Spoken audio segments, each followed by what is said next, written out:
दोस्तों, एक गांव में मदन नाम का एक सेठ अपने बेटे के साथ रहता था। मदन की पत्नी का देहांत हो चुका था। वैसे तो मदन गांव के सबसे अमीर सेठों में से एक था, लेकिन उसका बेटा बलराम बौना था और यह उसके जीवन का सबसे बड़ा दुख था। एक दिन मदन अपने बेटे से कहा, बेटा बलराम, जाओ और जाकर मुंशी से हिसाब किताब करवा लो। इस महीने की खेती का हिसाब किताब तुम्हें ही देखना है। बलराम बोला, नहीं पिताजी, मैं नहीं जाऊंगा। मदन ने पूछा, अरे बेटा, लेकिन तुम क्यों नहीं जाओगे? तुम्हें वहां जाने में क्या परेशानी है?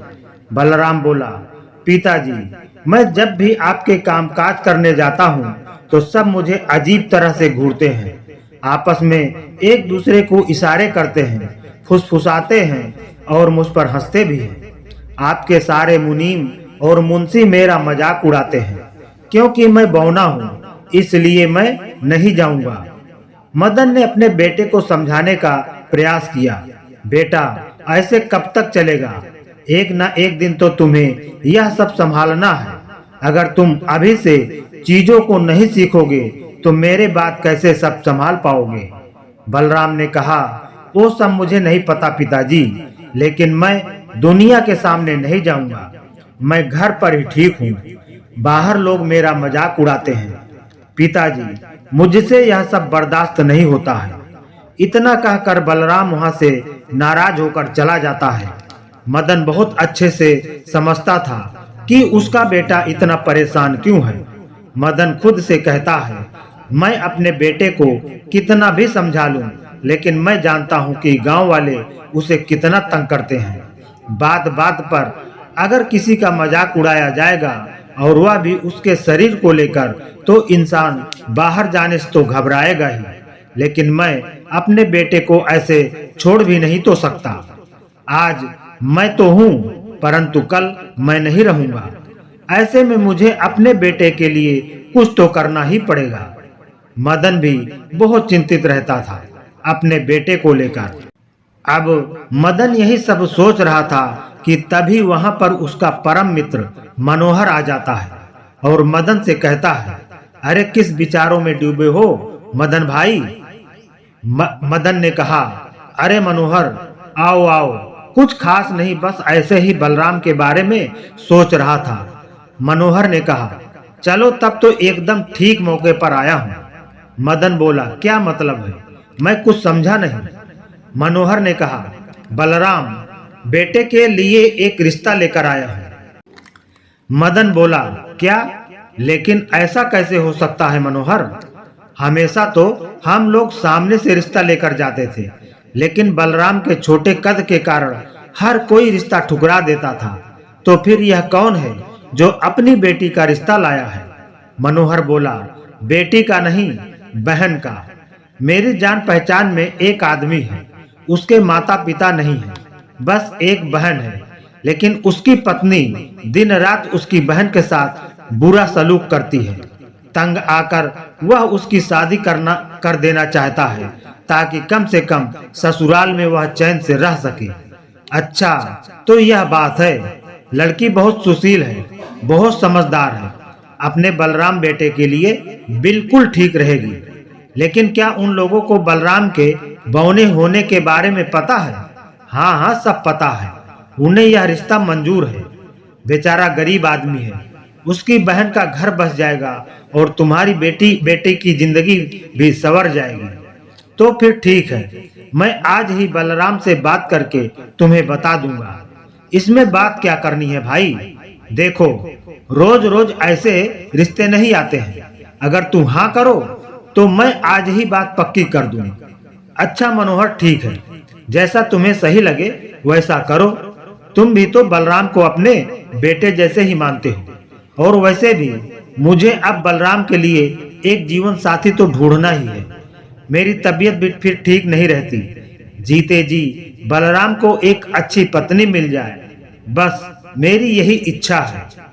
जिंदगी जितनी जल्दी हो सके तुम बलराम की शादी करवा दो, ताकि मेरी चिंता कुछ कम हो जाए। मनोहर ने कहा, अब तुम बलराम की चिंता करना छोड़ ही दो। मैं जल्दी ही बलराम की शादी करवा दूंगा। अच्छा, अब मैं चलता हूँ। मनोहर इतना बोलकर वहां से चला जाता है। मदन रात को सोने के समय अपने बेटे से शादी की बात करता है। उसकी बात सुनकर बलराम को कुछ खास खुशी नहीं होती है। मदन फिर पूछता है, क्या बात है बेटा, तुम खुश नजर नहीं आ रहे हो? बलराम बोला, पता नहीं पिताजी, मुझे कुछ ठीक नहीं लग रहा। मदन ने कहा, क्या हुआ, क्या ठीक नहीं लग रहा? बलराम बोला, पिताजी, कोई लड़की अपनी मर्जी से मुझ जैसे बौने इंसान से भला क्यों शादी करेगी? यह लड़की भी मजबूर है, इसलिए तो शादी कर रही है। शायद वह मुझे कभी पसंद नहीं करेगी, बस अपनी मजबूरी के कारण मेरे साथ रहेगी। मदन बोला, बेटा ऐसा क्यों सोचते हो? तुम्हारी पत्नी तुम्हें जरूर पसंद करेगी। मैं समझता हूँ कि समाज के व्यवहार के कारण तुम बहुत ही नकारात्मक हो गए हो, लेकिन विश्वास रखो, तुम्हारी शादी के बाद सब ठीक हो जाएगा। बलराम ने कहा, जी पिताजी, उम्मीद करता हूँ ऐसे ही हो। बलराम और उसके पिता को आने वाली बहू से बहुत उम्मीदें थी। फिर कुछ दिन बाद बलराम की शादी सुलोचना नाम की लड़की से हो जाती है। सुलोचना सुंदर, सुशील और गुणवान लड़की थी, लेकिन बलराम को उससे बात करने में बहुत संकोच होता था। एक दिन मदन ने सुलोचना से कहा, देखो बेटी, तुम मेरी बहू नहीं, बेटी बनकर इस घर में रहना। अब से बलराम की सारी जिम्मेदारी तुम्हारी है। सुलोचना ने कहा, आप ऐसे क्यों कह रहे हैं पिताजी? बेटी, बलराम बहुत भोला है। उसके बौनेपन के कारण सबने हमेशा उसका मजाक उड़ाया है, इसलिए वह ज्यादा दुनियादारी सीख नहीं पाया। मुझे बस इस बात का सुकून है कि अब तुम उसके जीवन में आ गई हो। तुम बहुत होशियार हो, अब तुम उसका अच्छे से ख्याल रखना। सुलोचना बोली, पिताजी, आप बिल्कुल भी चिंता मत करिए, मैं उनका बहुत अच्छे से ख्याल रखूंगी। लेकिन पिताजी, वह मुझसे ज्यादा बात ही नहीं करते। आप उन्हें समझाइए कि वह मुझसे बात किया करें। मदन ने कहा, ठीक है बेटी, मैं उसे समझाऊंगा। बेटी, बलराम दरअसल अपनी माँ के बहुत करीब था। उसकी माँ के गुजर जाने के बाद कभी कोई उसके दिल का हाल जान ही नहीं पाया, शायद वह भी नहीं। वह सब कुछ अपने अंदर ही रखता है। कोई बात नहीं पिताजी, अब मैं आ गई हूं ना, इसका भी कोई ना कोई हल निकाल ही लूंगी। अच्छा यह बताइए, बलराम जी को खाने में सबसे ज्यादा क्या पसंद है? उसे हलवा पूरी बहुत पसंद है। लेकिन बेटी, तुम यह क्यों पूछ रही हो? पिताजी, क्योंकि अब मैं अपने और उनके रिश्ते की शुरुआत मीठे हलवे और पूरी से ही करूंगी। सुलोचना की बात सुनकर मदन बहुत खुश होता है। मदन अब एक बात से निश्चिंत था कि उसे सुलोचना जैसी बहू के रूप में बेटी मिली है और वह उसके बेटे को संभाल लेगी। अगले ही दिन सुलोचना बलराम के लिए हलवा पूरी बनाती है और बलराम के लिए ले जाती है। सुनिए जी, यह लीजिए, आपके लिए हलवा पूरी बनाई है। बलराम हलवा पूरी का नाम सुनते ही बहुत खुश हो जाता है और कहता है, क्या हलवा पूरी? अरे वाह, तुम्हारा बहुत बहुत धन्यवाद सुलोचना। सुलोचना बोली, मैं आपकी पत्नी हूँ, फिर आप मुझे धन्यवाद क्यों कह रहे हैं? यह तो मेरा फर्ज है कि मैं आपकी सेवा करूं। बलराम ने कहा, वैसे तुम्हें कैसे पता कि मुझे हलवा पूरी पसंद है? हाँ, जरूर पिताजी ने बताया होगा, है ना? सुलोचना बोली, जी हाँ, उन्होंने ही बताया है। वैसे आपने मुझे धन्यवाद कहा, मुझे अच्छा लगा। अब तो हमेशा आपके लिए कुछ न कुछ करती ही रहूंगी। तो क्या आप मुझे हर बात पर धन्यवाद कहेंगे? बलराम यह सुनकर एकदम चुप हो जाता है। सुलोचना को उसकी चुप्पी देखकर कुछ अजीब सा लगता है। क्या हुआ बलराम जी, आप एकदम चुप क्यों हो गए? आपके दिल में कोई बात है क्या जो आपको परेशान कर रही है? आप मुझसे कह सकते हैं, मैं आपकी पत्नी हूँ, आपके सुख दुख के साथी हूँ। बलराम ने कहा, दरअसल मैं सुलोचना, मुझे समझ में नहीं आ रहा कि मैं तुमसे यह बात कैसे कहूँ। दरअसल अभी तक मैंने कभी किसी से खुल के बात ही नहीं की। मेरे बौनेपन के कारण कोई भी मेरा दोस्त नहीं बन सका। पिताजी का इतना नाम है फिर भी लोगों ने सिर्फ उनका ही सम्मान किया। मुझे हमेशा मजाक और अपमान सहना पड़ा। ऐसे में तुम्हारा मुझसे इतने सम्मान और प्यार से बात करना मुझे बहुत अजीब सा लग रहा है। सुलोचना बोली, बस इतनी सी बात आपको परेशान कर रही है? देखिए, आप लंबे नहीं हैं। इस बात से आपके स्वभाव या आपके मन का कोई लेना देना नहीं है, और मैं आपको आपके मन के स्वभाव से जानना चाहती हूँ। सुलोचना की बातें सुनकर बलराम की आंखों में आंसू आ जाते हैं। मुझे बहुत खुशी है सुलोचना कि तुम मुझे पत्नी के रूप में मिली। शायद अब मेरे जीवन की एक नई शुरुआत हो सकेगी। मैं अपनी माँ के गुजर जाने के बाद बहुत ही ज्यादा अकेला महसूस करता था। आज पहली बार मुझे किसी से बात करके उतना ही अच्छा लगा जितना माँ के साथ लगता था। सुलोचना बोली, मुझे भी यह सुनकर बहुत खुशी हुई। बलराम जी, अच्छा अब आप जल्दी से हलवा पूरी खा लीजिए, वरना ठंडी हो जाएगी। बलराम ने कहा, हाँ जरूर, तुम भी खाओ सुलोचना। और इसी तरह से बलराम ने खुशी खुशी अपना नया जीवन साथ में बिताना शुरू किया। लेकिन यह खुशी ज्यादा दिन की न थी। कुछ ही दिनों में मदन का स्वर्गवास हो जाता है। इस हादसे को बलराम सह नहीं पाता है। उसे सदमा लगता है, क्योंकि उसके पिता के अलावा अब उसका दुनिया में कोई भी अपना नहीं था।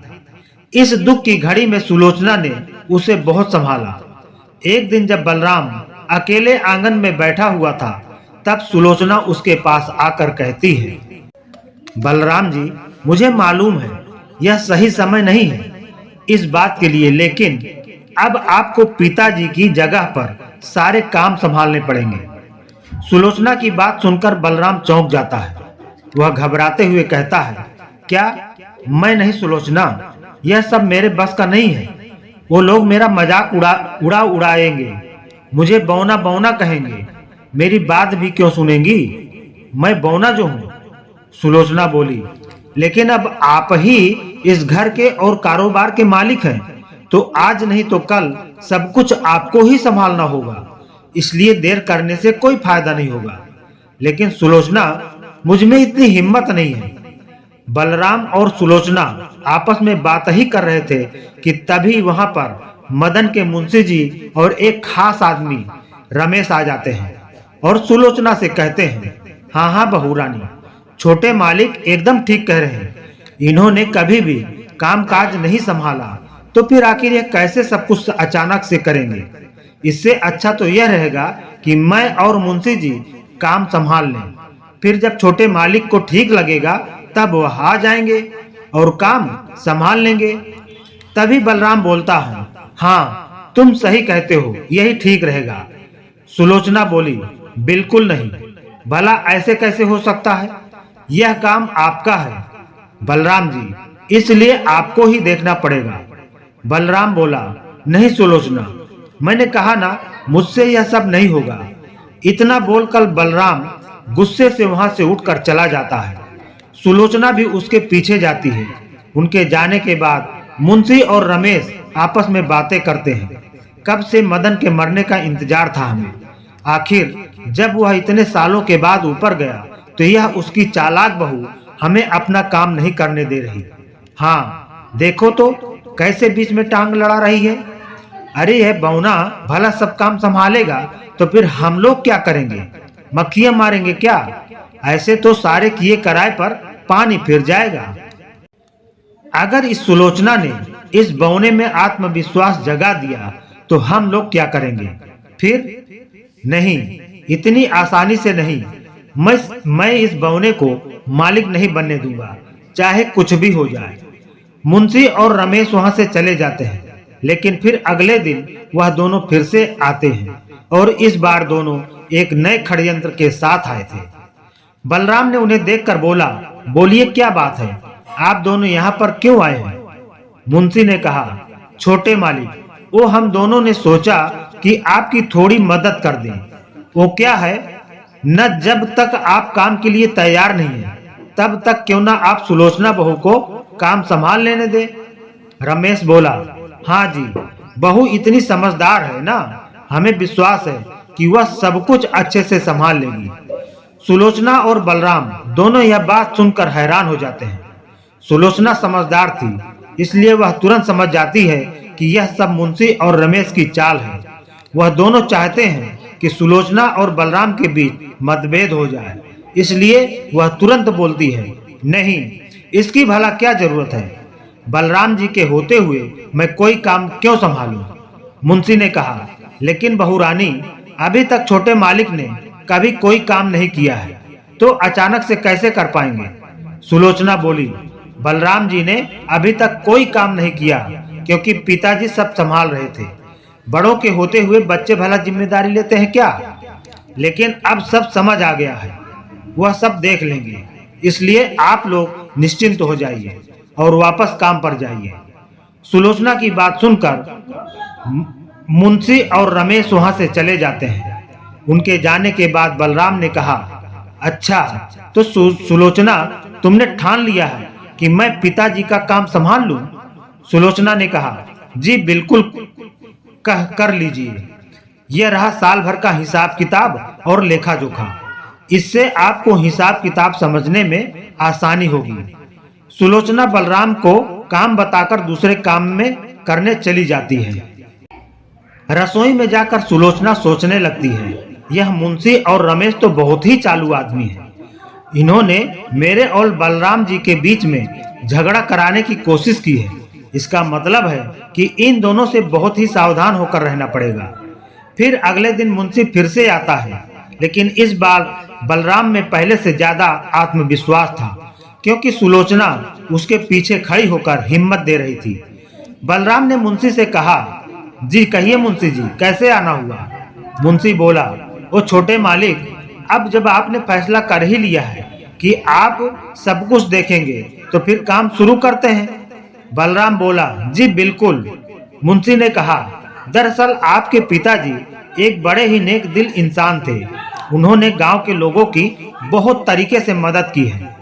बेटा बलराम बोला, हाँ, यह आपने बिल्कुल ठीक कहा मुंशी जी।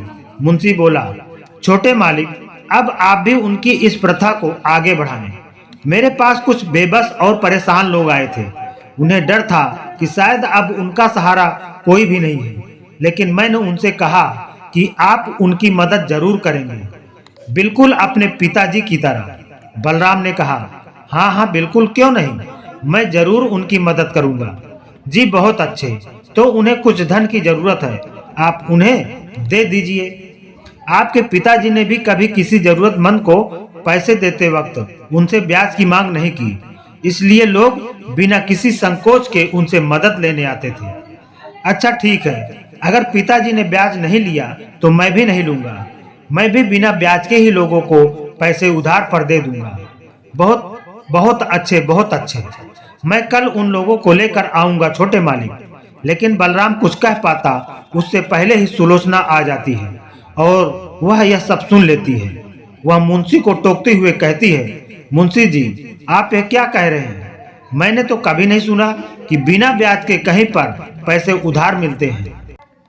सुलोचना की बात सुनकर मुंशी कुछ लड़खड़ाते हुए बोला, जी जी, मिलते तो नहीं है, पर बड़े मालिक देते थे। उनका दिल बहुत बड़ा था, इसलिए अपनी उदारता का परिचय देते हुए वह ब्याज के बिना ही पैसे दे देते थे। सुलोचना ने फिर कहा, लेकिन मुंशी जी, ऐसा करना तो सही नहीं होगा ना। मुंशी फिर से सुलोचना और बलराम के बीच मतभेद लाने की कोशिश करता है। तो ठीक है, जैसा आप बोले बहू रानी, मैं सबको मना कर देता हूँ और बता देता हूँ कि पैसे ब्याज पर ही मिलेंगे। इतना बोलकर मुंशी जाने लगा, लेकिन बलराम उसे रोक लेता है। नहीं मुंशी जी, रुक जाइए, हम बिना ब्याज के ही पैसे देंगे और जैसे हमारे पिताजी करते थे हम भी वैसा ही करेंगे। बलराम की बात सुनकर मुंशी मन ही मन खुश होते हुए कहता है, छोटे मालिक जी, लेकिन बहू रानी तो कह रही थी कि मुंशी की बात काटते हुए बलराम बोला, मैंने कह दिया ना, अब आप जाइए यहाँ से और कल शाम को सबको लेकर आ जाना। मुंशी का इरादा पूरा हुआ और वह खुशी खुशी वहां से चला गया। लेकिन सुलोचना को यह सब ठीक नहीं लग रहा था, इसलिए वह बलराम से कहती है, बलराम जी, मुझे आपका आज का फैसला कुछ ठीक नहीं लग रहा है। बलराम ने कहा, सुलोचना, अब जब तुमने मुझ पर औरों से ज्यादा विश्वास दिखाया है तो फिर तुम मेरे पहले ही फैसले पर शक क्यों कर रही हो? सुलोचना बोली, ऐसी बात नहीं है बलराम जी, लेकिन मेरा दिल इस फैसले के लिए गवाही नहीं दे रहा है। बलराम ने कहा, ठीक है सुलोचना, अगर तुम नहीं चाहती हो तो मैं मुंशी जी से मना कर दूंगा। अब जब तुम्हें ही मुझ पर विश्वास नहीं है तो मुझे खुद भी कैसे होगा? इतना बोलकर बलराम चुप हो जाता है। सुलोचना समझ जाती है कि बलराम बहुत भोला है और उसे मुंशी के इरादों के बारे में समझाना व्यर्थ है, इसलिए वह कहती है, ठीक है, आप उन्हें पैसे देने से मना मत की करिए। एक काम करिए, उन्हें कल सुबह सुबह यहीं बुला लीजिए, फिर उन्हें पैसे दे दीजिएगा। यह सुनकर बलराम खुश हो जाता है और कहता है, ठीक है, मैं कल सुबह ही मुंशी को बुला लूंगा। अगले दिन मुंशी अपने साथ सबको लेकर आता है और बलराम से कहता है, मालिक, यह सब लोग हैं जिन्हें सहायता चाहिए, आप इन्हें पैसे दे दीजिए। जी जरूर। पैसे लेने आए हुए लोगों में से एक आदमी ने कहा, आप बड़े दयालु हो मालिक, आपने इस मुसीबत के समय हमारे ऊपर बड़ी दया की है। बिना ब्याज के पूरे गांव में कोई भी कर्जा नहीं देता है, लेकिन आप देखकर हमारे लिए महान हो गए।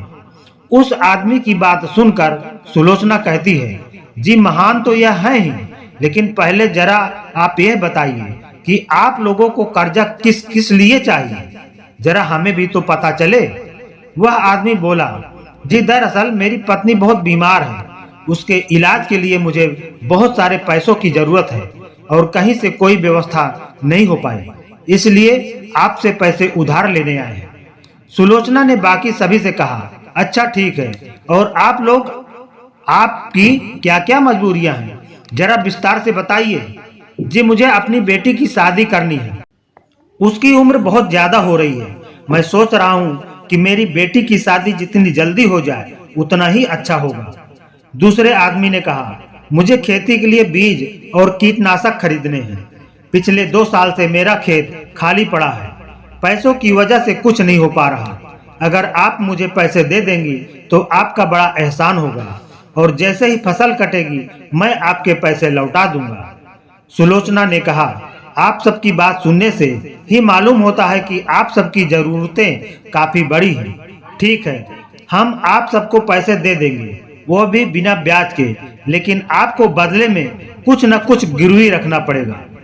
सुलोचना की बात सुनकर बलराम, मुंशी और वहां खड़े सभी लोग दंग रह गए। बलराम ने सुलोचना से कहा, यह तुम क्या कह रही हो सुलोचना? लेकिन यह लोग भला क्या गिरवी रखेंगे? मुंशी भी बोला, छोटी बहू, यह सब तो मजबूर और गरीब हैं, तभी यहाँ पर आपसे मदद मांगने आए हैं। सुलोचना ने कहा, हाँ, यह तो आपने एकदम ठीक कहा, और इसलिए हम इनकी मदद करने को तैयार भी हैं, और वो भी बिना ब्याज के। अब इन्हें भी हम पर विश्वास करना चाहिए। जैसे ही ये लोग हमारे पैसे लौटा जाएंगे, हम इसकी गिरवी रखी चीज इन्हें वापस दे ही देंगे। बलराम बोला, सुलोचना, ये लोग बहुत गरीब हैं, फिर यह गिरवी क्या रखेंगे? सुलोचना बोली, आखिर यह सब लोग रह तो अपने अपने घरों में ही रह रहे हैं ना, तो यह अपना घर गिरवी रख सकते हैं। सुलोचना की बात सुनकर सभी हैरान हो जाते हैं। क्या घर? मगर घर कैसे दे सकते हैं हम? सुलोचना ने कहा, क्यों भाई, हम आप पर विश्वास करके आपको इतना धन दे सकते हैं, मगर आपको हम पर विश्वास नहीं है। आपको घर हमारे पास एकदम सुरक्षित रहेंगे। अरे नहीं नहीं, हम अपना घर गिरवी नहीं रख सकते। कोई बात नहीं, हमें आपके पैसे नहीं चाहिए, हम जा रहे हैं यहाँ से। मुंशी उन लोगों को रोकने की कोशिश करता है। अरे अरे रुक जाओ, कहाँ जा रहे हो तुम लोग? उन लोगों ने कहा, नहीं मुंशी जी, आपने बस इतना कहा था कि उधारी पर पैसे मिलेंगे, लेकिन उसके बदले में अपना घर देना पड़ेगा, ऐसी तो कोई भी बात नहीं हुई थी। हाँ हाँ, और क्या, हमें इतना भी जरूरत नहीं है पैसों की। आपने ही कहा था मुंशी जी कि बिना ब्याज के पैसे दिलवा दूंगा, बदले में कुछ पैसे आपको देने पड़ेंगे। वह तो हमें मंजूर था, लेकिन यह घर गिरवी रखने की बात तो हमें नहीं बताई गई। सुलोचना और बलराम यह सुनकर चौंक जाते हैं। बलराम गुस्से में बोला, यह सब मैं क्या सुन रहा हूँ मुंशी जी, क्या यह सच है? मुंशी कांपती हुई आवाज में बलराम से बोला, जी जी जी नहीं, यह सब झूठ बोल रहे हैं। बलराम ने कहा, तुम सब जाओ यहाँ से, और मुंशी जी कल से आपको काम पर आने की कोई जरूरत नहीं है। हमें अब आपकी कोई जरूरत नहीं है। बलराम की बात सुनकर मुंशी का मुंह लटक जाता है, लेकिन गलत होने के कारण वह कुछ बोल भी नहीं सकता और वह चुपचाप वहां से चला जाता है। उसके जाने के बाद बलराम सुलोचना से कहता है, सुलोचना, मुझे तो यकीन ही नहीं हो रहा कि यह मुंशी जी ने ऐसा किया। यह इतने सालों से हमारे यहाँ काम कर रहे थे और इन्होंने हमें ऐसे धोखा दिया। न जाने उन्होंने और कितनी बार हमें धोखा दिया होगा। सुलोचना बोली, बलराम जी बस कीजिए, आप इतना मत सोचिए और परेशान होना भी बंद करिए। जो होना था वो हो गया, अब हमें चिंता करने की कोई जरूरत नहीं। अब किसी विश्वसनीय को ही हम काम पर रखेंगे। वह सब तो ठीक है सुलोचना, मगर तुम्हें आखिर पता कैसे चला कि मुंशी की नीयत में खोट है? और वो घर गिरवी रखने वाली बात, उसके पीछे क्या माजरा था?